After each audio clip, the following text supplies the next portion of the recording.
Bonjour, ici Pascal du Carrefour Jeunesse Emploi de l'Outaouais et Mélanie Lheureux, conseillère en redressement financier dans un syndic en insolvabilité. Pour un épisode de Balado, parlons finances.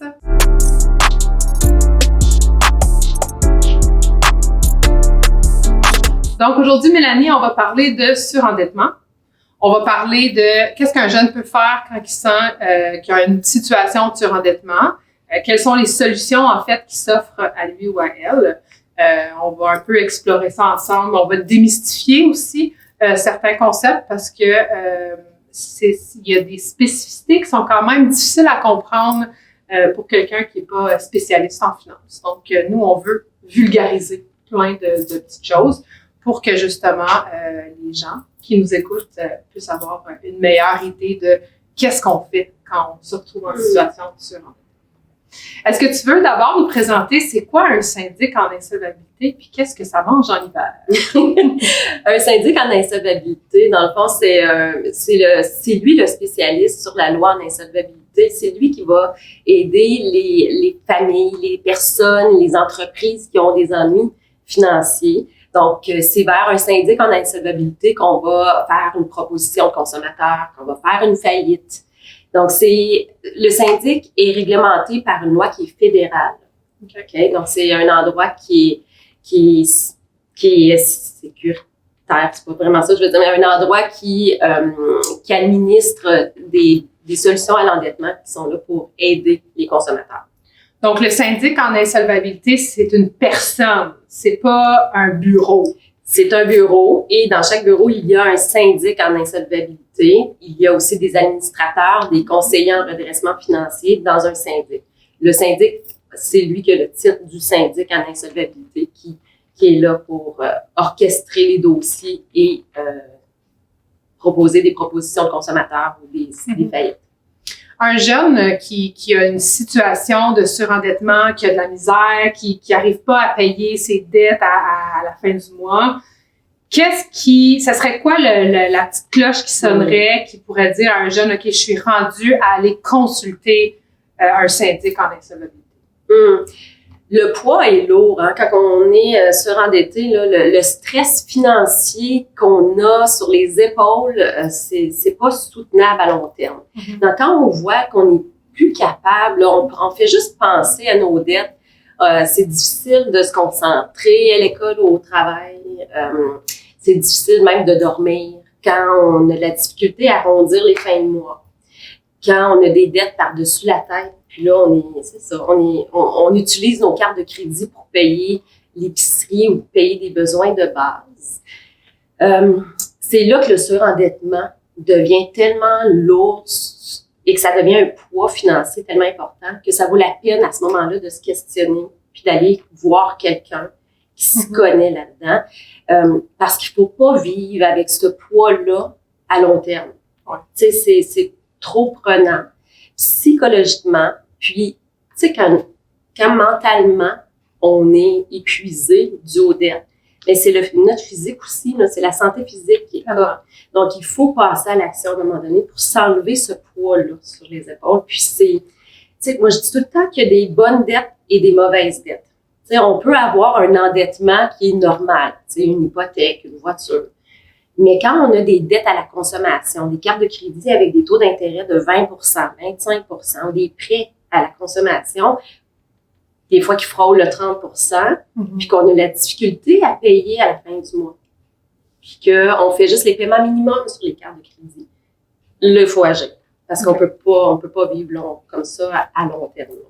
C'est quoi le processus d'un jeune qui entre dans vos bureaux pour avoir de l'aide? Est-ce que un jeune qui rentre dans le bureau chez un syndic va automatiquement faire une proposition ou une faillite personnelle? Non, pas automatiquement. La première rencontre est gratuite quand on va voir un syndic. Donc, le syndic analyse la situation. Le syndic ou l'administrateur, et on peut le voir les deux. Donc, l'administrateur ou le syndic va regarder le dossier, va analyser toutes les dettes, toute la situation financière, va regarder les actifs, passifs naturellement, puis c'est là qu'on va analyser le dossier puis qu'on va dire, ben oui, une proposition de consommateur peut être une bonne idée ou la faillite, mais as-tu pensé à, par exemple, à aller chercher un prêt de consolidation? As-tu penser à réaménager ton budget. Donc, c'est pas automatiquement qu'il va y avoir une proposition ou une faillite. Ça dépend du dossier, ça dépend c'est du cas par cas. Puis si un jeune peut faire justement une consolidation de dette ou un réaménagement budgétaire, est-ce que vous offrez cet accompagnement pour eux? Ben, pas vraiment, parce qu'un prêt de consolidation, ça serait vers une institution financière qu'on irait chercher ça. Un réaménagement budgétaire, ben, on donnerait un outil pour faire un budget, mais là, le jeune devrait se tourner vers un Carrefour Jeunesse Emploi ou la CEF, par exemple, de l'Outaouais, pour l'aider dans ceci. Donc, parlons-en des solutions. Qu'est-ce qu'une personne peut faire lorsqu'elle ressent justement que sa situation financière, elle n'est plus gérable, on a besoin d'aller chercher de l'aide? C'est quoi les solutions qui s'offrent à cette personne? Il y a plusieurs solutions. Donc, je vais y aller graduellement vers la faillite, mais je vais partir là, de la base. Donc, quand on sent qu'on n'y arrive plus, à la fin du mois, on est trop endetté, puis on fait juste faire les paiements minimums sur les cartes de crédit, on s'assoit. Il faut prendre le temps de s'asseoir et regarder notre situation financière, faire notre budget. On met sur papier nos dettes, nos revenus, nos dépenses. C'est la base. Puis là, on regarde, est-ce qu'il y a possibilité de réduire les dépenses? Donc, on réaménage le budget pour voir si c'est une bonne option. Mm-hmm. La deuxième option, ça serait de vendre des actifs. Si qu'on possède des actifs qui ne sont pas nécessaires, on pourrait les vendre et payer une dette. Une famille pourrait, exemple, vendre une voiture puis faire du transport en commun en utilisant l'autre voiture, mettons, à deux, si c'est un couple. Ça pourrait être une option. Absolument. OK. Tu sais, des fois, on a des véhicules tout-terrain, là, un 4 roues, par exemple, qui ne serait pas utilisé ou moins utilisé, ben, il faudrait prendre la décision, possiblement, de, combien on pourrait avoir pour, puis dire, OK, moi, je vais appliquer cette somme d'argent-là sur la carte de crédit pour réduire, dans le fond, éliminer cette dette-là. Donc, ça pourrait être une possibilité. Donc, il y a négocier avec les créanciers aussi qui serait une option. Donc, on repousse un paiement à plus tard. On peut demander à réduire le taux d'intérêt également.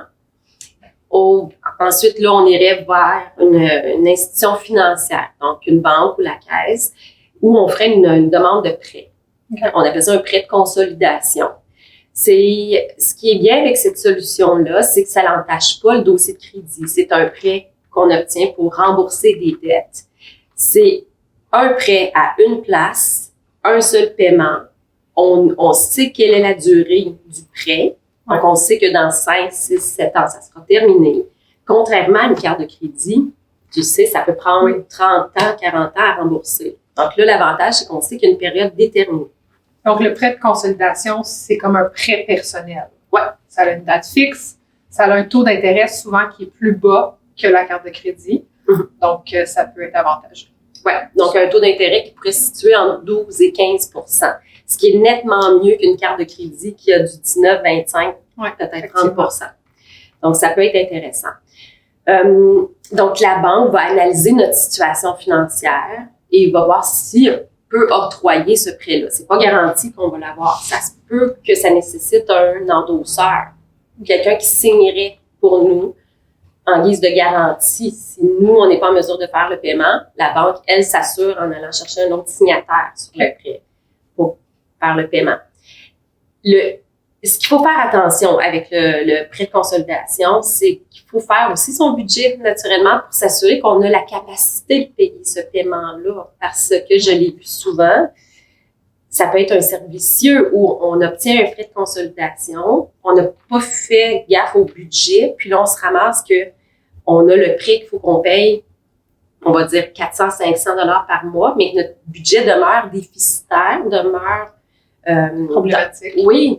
Puis que là, on se réembarque dans d'autres cartes de crédit par la suite, puis ça, c'est pas bon. Donc, on s'assure que notre budget permet d'avoir ce prêt-là à l'institution financière et que notre budget...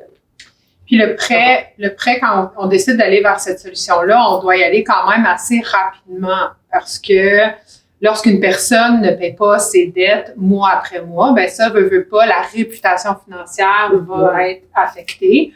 le dossier de crédit, le pointage de crédit est affecté. Puis avec un pointage de crédit, c'est plus difficile d'aller chercher un prêt personnel à la banque ou à la caisse. Absolument. Super. OK. Donc, la prochaine solution, ça serait? La prochaine solution, ça serait le dépôt volontaire. OK. Donc, juste avant la proposition de consommateur et la faillite, il y a cette option-là. Le dépôt volontaire, c'est administré par le palais de justice, la cour, dans le fond. Okay. Et on peut rassembler nos dettes. C'est comme un prêt de consolidation, mais sur une base volontaire, on va autoriser la cour à prendre un montant d'argent sur notre paye. Donc, à chaque paye, la cour va prendre un 30% environ sur nos revenus pour payer nos créanciers. Donc, si on a des enfants à charge, là, ils enlèvent une déduction, naturellement, dans le calcul là, du montant à prendre par mois. Mais ce qui est avantageux, c'est le taux d'intérêt, 5%. Toutes nos dettes sont là, à part certaines dettes, comme une vente à tempérament, une vente où, par exemple, c'est une voiture qu'on n'a pas encore tout payé. Bien là, on ne pourrait pas mettre cette dette-là dans le dépôt volontaire, ou un meuble qu'on a acheté dans un magasin qu'on finance sur 2-3 ans, on ne pourrait pas mettre cette dette-là parce qu'il y a un bien en garantie. Donc ça ne peut pas entrer là-dedans, mais c'est bien parce que c'est rassemblé à une place, sauf que c'est coûteux. Tu sais, c'est 30% de notre revenu, là, c'est beaucoup d'argent. Donc une dette un prêt étudiant, une dette sur une carte de crédit, tout ça, ça pourrait rentrer dans le dépôt volontaire. Carte de crédit, absolument. Le prêt étudiant, ça dépend quand les personnes ont terminé leurs études. OK. Super. Prochaine étape, ça serait la proposition de consommateur. Et c'est là que le syndic en insolvabilité entre en jeu. Parce que ce sont juste les syndics là, qui peuvent administrer les propositions de consommateurs et les faillites. Donc, la proposition de consommateur, c'est, comme le nom le dit, c'est une proposition que nous faisons aux créanciers. Donc, exemple, une personne a 25 000 $ de dette. On peut proposer aux créanciers, à l'ensemble des créanciers, que la personne va rembourser seulement 50% de ce qu'elle doit. Ça dépend des revenus, ça dépend des dettes, naturellement. Donc, c'est du cas par cas. Donc, les offres seront vraiment en fonction des actifs de la personne, des revenus et des dettes. Donc, moi, je vois des propositions différentes là, à tous les jours. Puis j'imagine que les créanciers ont le droit de refuser ces propositions-là.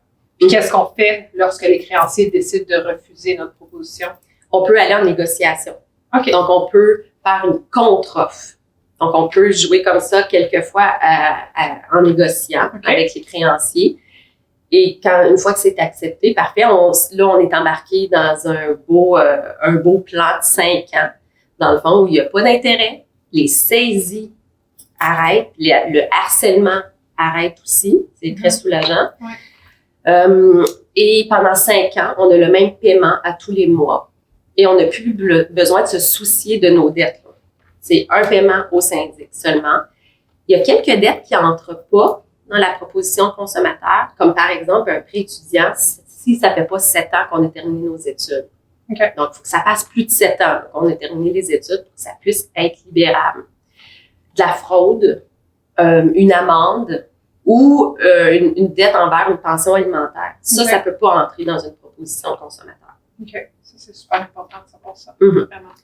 Donc, c'est ça, c'est un paiement mensuel à tous les mois pendant 5 ans. Si on manque 3 paiements consécutifs ou non, la proposition est annulée et c'est là que les créanciers reprennent leurs droits et pourraient recommencer à appeler. Donc, c'est important d'avoir un bon suivi et c'est pour ça qu'il y a 2 consultations obligatoires quand on est en proposition de consommateur pour qu'une conseillère en redressement financier puisse accompagner les personnes. Pour faire un budget. Exactement. On revient toujours à la base avec le budget. C'est la base. On revient toujours à la base. Puis la proposition du consommateur, avant qu'on aille parler de la faillite, qu'est-ce que ça fait à la réputation financière d'une personne? Bonne question. Donc, oui, il y a un impact sur le dossier de crédit. Donc, la cote sera une cote R9 pendant les 5 ans de la proposition.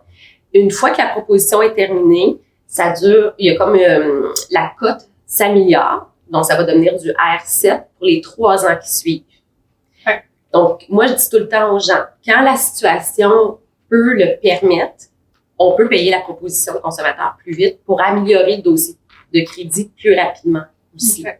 ce qui est un avantage, dans le fond, pour notre dossier de crédit. Donc, le dossier de crédit, expliquons un peu c'est quoi rapidement.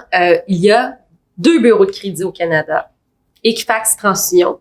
Ces 2 bureaux-là administrent nos dossiers de crédit, ce qui fait que quand on fait une demande de prêt, la banque ou la caisse va consulter notre dossier de crédit pour voir si on est des bons payeurs. Alors, si on a mal utilisé le crédit dans le passé, il y aura une mauvaise note associée au crédit, à notre crédit dans le dossier. Donc, ça garde en mémoire pendant quelques années toute l'utilisation qu'on a fait du crédit dans le passé. Alors, si par exemple, j'ai eu une carte de crédit mal payée, je ne la payais pas, je vais avoir un R, donc une lettre R qui est associée à un chiffre. Le chiffre peut aller de 1 à 9. Si j'ai une cote R1, ça va.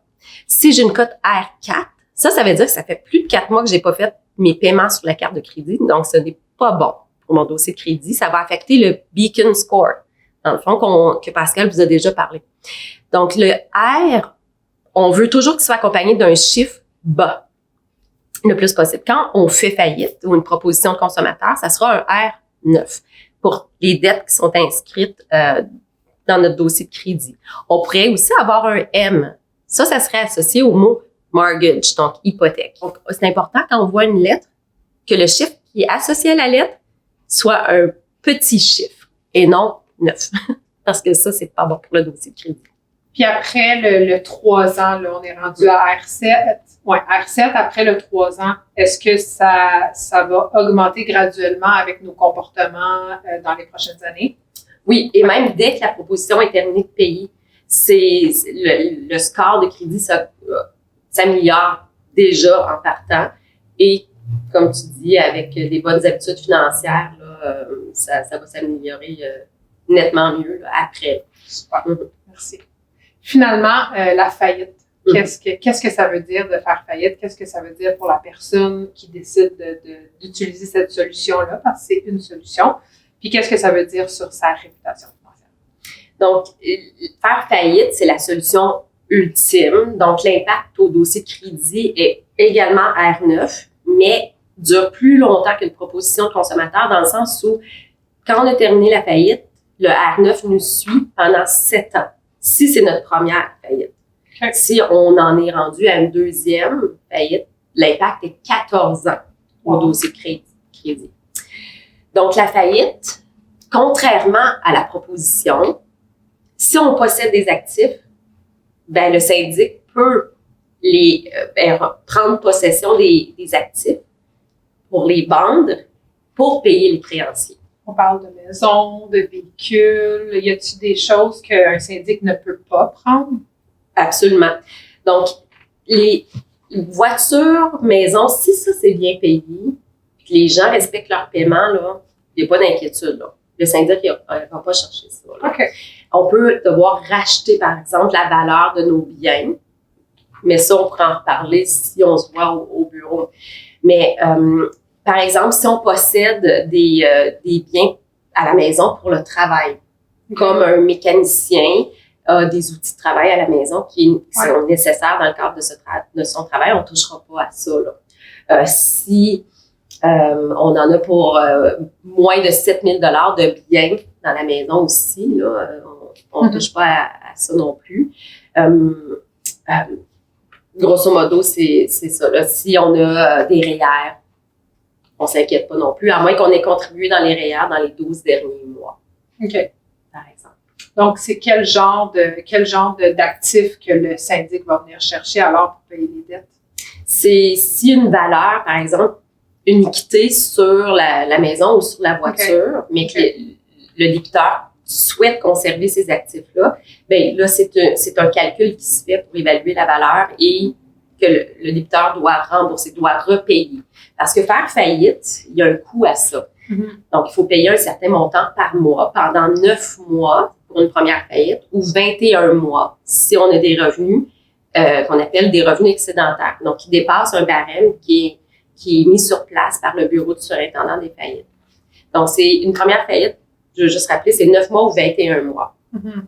Donc, pendant cette période-là, on a des obligations à respecter par les consultations budgétaires, Ouais. soumettre une preuve de revenu régulièrement. Et si on a eu à acheter un actif qu'on possédait parce qu'il y avait une équité, bien, il faudra aussi payer ça, le payer soit à la fin du terme ou pendant la durée de la faillite. OK.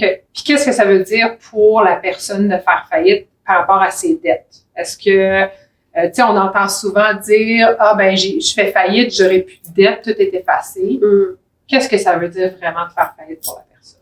C'est un peu ça, c'est qu'on recommence à neuf. T'sais, on recommence à zéro. On met derrière nous les dettes. Oui, ça a un impact sur le dossier de crédit, inévitablement, mais au moins, on fait le ménage dans la situation financière. Okay. Je tiens à rappeler, par contre, qu'il y a des dettes qui n'entrent pas dans la faillite, des dettes qui ne sont pas libérables, les mêmes que j'ai mentionnées pour la proposition de consommateur. Donc, tout ce qui touche la pension alimentaire, une fraude, une amende, prêt étudiant, si ça fait pas plus de 7 ans qu'on a terminé nos études, ça sera des obligations à respecter. Quand la faillite sera terminée, on doit avoir un plan de remboursement pour ces dettes-là. OK. Donc, les autres dettes, impôts, les gens pensent souvent que les impôts n'entrent pas dans la faillite. Ça entre. OK. Les dettes fiscales, ça peut entrer dans la faillite. Donc, dettes, carte de crédit, prêts personnels, prêts à la consommation. Tu sais, beaucoup de compagnies en ligne, là, des petits prêts qu'on réussit à aller chercher par Internet, là, avec des taux d'intérêt exorbitants, mais ça va entrer dans la faillite. Donc, ça enlève un gros poids financier quand on a ces solutions-là, parce qu'en plus de en plus de pas avoir d'harcèlement, en plus qu'on peut récupérer nos revenus si on avait des saisies, parce que là, on arrête tout ça avec la proposition ou la faillite, bien, les gens ont un budget qui est plus respirable, si je peux le dire. À la suite d'une faillite, une personne, c'est quoi le genre de choses qu'elle ne peut plus faire parce que maintenant, elle a décidé d'utiliser cette solution-là. Donc, sa réputation financière, elle est entachée. Donc, c'est quoi les limites suite à une faillite pour une personne? Bonne question. Étant donné que le dossier de crédit est entaché pour les 7 années suivantes, ben c'est sûr que ça va être plus difficile d'avoir du crédit. Pas impossible, mais plus difficile. Donc, moi, je recommande aux gens, après une faillite, d'aller chercher une carte de crédit avec garantie, par exemple, ou on peut rebâtir notre dossier de crédit, par exemple, avec une carte, avec une petite limite pour laquelle on aura fait un dépôt de sécurité, dans le fond. Dessus, c'est notre argent. Donc, c'est une carte prépayée. Une carte, un dépôt de garantie, finalement, là, dessus. Pas une carte qu'on va retrouver à l'épicerie ou en pharmacie, là, dans un kiosque, là. C'est pas ça. C'est une carte vraiment qui est octroyée par une institution financière. Mais c'est surtout les bonnes habitudes financières qui vont permettre de conserver un dossier de crédit qui est potable, là, par la suite, là. On veut pas retomber dans un endettement, surtout pas. Donc, il faut faire un budget. Il faut payer nos factures à temps. Super. Puis, moi, j'aurais une dernière question. En fait, après 7 ans, donc, j'ai décidé de faire une faillite personnelle. Après 7 ans, est-ce que cette donnée-là disparaît de mon dossier de crédit puis je peux recommencer à zéro sur des bases plus solides par rapport au crédit? Absolument. Donc, au bout de 7 ans, c'est effacé notre dossier de crédit. C'est super important de commander son dossier de crédit chez Equifax et TransUnion pour s'assurer que l'information est mise à jour dans notre dossier de crédit. Donc, quand on obtient notre certificat de libération, que ça soit une proposition ou que ça soit la faillite, super important, on commande notre dossier de crédit pour s'assurer qu'ils ont enlevé ou qu'ils ont inscrit dans le dossier de crédit que ça a été inclus dans la proposition de consommateur ou dans la faillite et que là, la cote se rebâtit à nouveau. Donc, au bout de 7 ans, ça sera effacé dans le cas d'une première faillite et 14 ans dans le cas d'une deuxième faillite. Super. Pour un peu un message de la fin, est-ce que tu aurais quelque chose à dire à nos auditeurs, à nos auditrices par rapport au surendettement? Peut-être des trucs, peut-être quelque chose, peut-être une pensée pour la fin de cette émission? Certainement. Le surendettement, ça arrive à tout le monde. Tu sais, ça touche tout le monde. On n'est pas à l'abri de ça, personne. Des fois, c'est la maladie. Des fois, c'est des circonstances dans la vie qui font que on n'est plus capable de payer les engagements qu'on avait envers notre crédit. Donc, c'est un sujet qui est tabou encore, mais il ne faut pas se gêner. Il faut en parler. Il ne faut pas rester seul avec ce poids financier-là parce que c'est pas soutenable à long terme. Ouais. Et faites votre budget. Je pense que c'est ça la clé du succès, c'est de mettre sur papier nos dépenses pour voir où va notre argent, pour voir où on peut faire des changements. Je dirais aussi de faire attention aux prêts en ligne, à ces compagnies-là qui ont pignon sur rue et qui font des prêts à haut taux d'intérêt. Ouais. Parce qu'une fois qu'on embarque là-dedans, c'est très difficile de s'en sortir. Donc, faites attention à ça. Et il y a toujours une solution.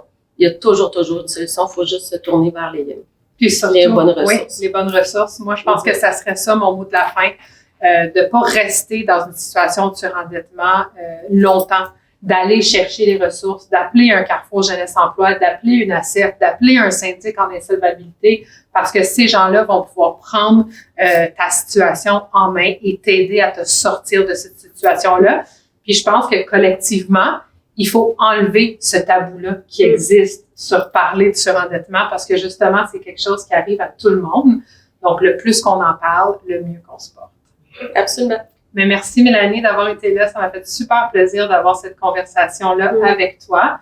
Et puis, restez des nôtres pour une autre émission du balado Parlons Finances.